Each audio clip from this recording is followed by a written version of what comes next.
Praise the lord brothers. దేవుడు బైబిల్లో కీర్తన గ్రంథంలోని ఒక మంచి మాట రాశారు.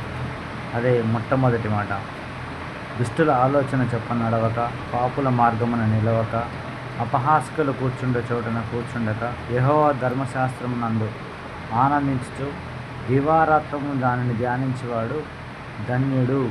అతడు నీటి కాలువల ఎడన నాటబడినదై ఆకువాడక తన కాలమందు ఫలమిచ్చు చెట్టు వలె ఉండును అని దేవుడు మంచి మాటను మనకి వ్రాస్తూ వచ్చాడు.